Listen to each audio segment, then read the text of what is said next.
చీకట్లో వేసుకోవాల్సి వస్తుందని అంటే మన పోలు చిన్నగా అయిపోయినాయి, మన రథం కొంచెం పెద్దగా ఉంది. అక్కడ ఏదన్నా సర్క్యూట్ ప్రాబ్లం అవుతుందన్న ఉద్దేశంతో కరెంటు బంద్ చేసి వీధి దీపాలతో మన దగ్గర ఉన్న టార్చ్ లైట్లతో తీసుకెళ్ళడం జరుగుతుంది దేవుణ్ణి.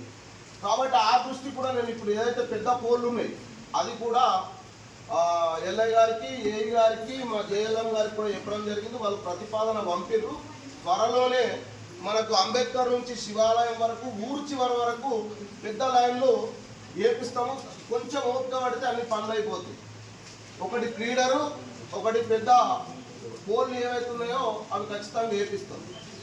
ఇకపోతే రెండవది కట్టి అనవసరమైన ఖర్చులు పెంచుకుంటూ ఏదన్నా ఉంటే గవర్నమెంట్ స్కూల్కి పంపండి. ఒక సంవత్సరం నాకు ఒక అవకాశం ఇవ్వమని చెప్తున్నా. ఖచ్చితంగా ప్రతిరోజు ఏ టీచర్ వచ్చింది, ఏ టీచర్ రాలేదు, ఆ టీచర్ ఎందుకు రాలేదని చెప్పేసి కూడా నేను ఖచ్చితంగా పర్యవేక్షిస్తా. ఖచ్చితంగా స్కూల్లోకి వెళ్తాను. నా గ్రామము, నా స్కూల్ బాగుంటేనే నేను బాగుంటాను. గత పాలకులు ఏం చేసారో నాకు అనవసరం. అది నేను బాధ్యత తీసుకుంటాను. మీ పిల్లల భవిష్యత్తు సరే ప్రైవేట్ స్కూళ్ళల్లో పోతే బాగుంటుంది అనుకుంటే ఇవాళ సర్పంచ్ గారు మీ ఊళ్ళో ఉండకపోతుంది. ఇవాళ మన ఊళ్ళో ఎంతమంది జాబాలు గవర్నమెంట్ స్కూల్లో చదువుకొని జాబా రైలు ప్రైవేట్ స్కూల్లో చదివిన వాళ్ళకి ఎంతమందికి జాబులు వచ్చినాయి. అనవసరమైన ఖర్చులమ్మా, అనవసరమైన ఖర్చులు. దయచేసి ఈ విషయంలో మన గ్రామ ప్రజలు ఆలోచించి ఒక సంవత్సరం నాకు అవకాశం ఇచ్చి టీచర్ల మీద నేను ఖచ్చితంగా నాకు ఒక ఇన్స్ట్రక్షన్ ఉన్నది. ఖచ్చితంగా రోజు ఏ టీచర్ వచ్చింది, ఏ టీచర్ రాలే, ఏ పిల్లాడు బయట తిరుగుతుండు, అవసరమైతే నా వార్డు మెంబర్లను దింపుతా. నా వార్డు మెంబర్లను దింపి స్కూల్ సమస్య నేను సాల్వ్ చేస్తా. దయచేసి మీ అందరికీ పాదాభివందనం చేస్తున్నా. నా చాలా గ్రామాల్లో ఏకగ్రీవంగా చేసి కాంప్లైంట్స్ వచ్చినాయి. అంటే ఈ అంగన్వాడీ విషయాలలో కూడా ప్రతిదానికి సర్పంచ్ ఖచ్చితంగా పోయి ప్రశ్నించాల్సిన అవసరం ఉన్నది. ఖరమైన గుడ్లు ఇస్తున్నారు, కరెక్ట్ అడ్జేస్తారని చెప్తున్నారు. నేను ఖచ్చితంగా ప్రతి వీక్లీ అక్కడ వచ్చిన స్టాకు మరియు ఏదైతే మనము గర్భిణులకు కానీ పిల్లలకు కానీ ఇచ్చే ఆహారాన్ని ప్రతి వీక్ నేను ఖచ్చితంగా ఇక్కడ నుంచి పోయి ఖచ్చితంగా చెక్ చేస్తాను. ఇంకా మూడవ విషయానికి వస్తే మా గ్రామంలో ప్రతి ఒక్కరు డబ్బులు వృధా చేసుకుంటా ప్రైవేట్ స్కూళ్ళకు పంపుతున్నారు.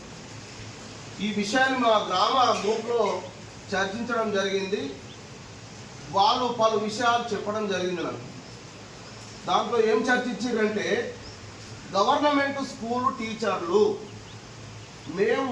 అక్కడ పోయి మేము చెక్ చేస్తే ఒక టీచర్ పడుకొని ఉన్నాడు, అందుకని చెప్పేసి మేము పంపిస్తలేము. రెండో విషయానికి వస్తే ఆ గేట్లు సరిగ్గా లేవు. పిల్లలు ఎవరైతే పేరెంట్స్ ఉన్నారో 5 గంటల వరకు ఇతరతర పనులకు వెళ్ళిపోయి 5 గంటలకు వస్తారు. 5 గంటలకు వస్తే పిల్లలు 4 గంటలకే విలేజ్లో రిలీజ్ చేయడంతో వాళ్ళు విలేజ్ అంతా చుట్టుముట్టి స్టడీ మీద కాన్సంట్రేషన్ లేదు, చేసుకుంటలేరు అన్న ఒక విషయాన్ని నా దగ్గర. రెండో విషయానికి వస్తే ఆ గేట్లు సరిగ్గా లేవు. పిల్లలు ఎవరైతే పేరెంట్స్ ఉన్నారో 5 గంటల వరకు ఇతరతర పనులకు వెళ్ళిపోయి 5 గంటలకు వస్తారు. 5 గంటలకు వస్తే పిల్లలు 4 గంటలకే విలేజ్లో రిలీజ్ చేయడంతో వాళ్ళు విలేజ్ అంతా చుట్టుముట్టి స్టడీ మీద కాన్సంట్రేషన్ లేదు, చేసుకుంటలేరు అన్న ఒక విషయాన్ని నా దగ్గర తీసుకొచ్చారు. నేను వెంటనే మొన్న ప్రీ ప్రైమరీ స్కూల్ ఓపెన్ అయినప్పుడు మేడం దగ్గరికి పోయినా. మేడం, మీరు ప్రతిరోజు ఒక టీచర్ 5 గంటల వరకు ట్యూషన్ మీరు ఖచ్చితంగా ఆపగలిగితే 5 గంటల వరకు ప్రతి ఒక్కరోజు వేసుకోరు వీక్లీ వన్స్.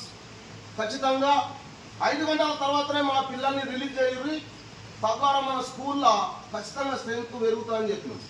ఇప్పుడు మనకు ఒక ప్రీ ప్రైమరీ స్కూల్ వచ్చింది. ఆ ప్రీ ప్రైమరీ స్కూలు యూకేజీ వరకు ఉంటుంది, అంతే కదా మేడం? యూకేజీ వరకు ఉంటుంది.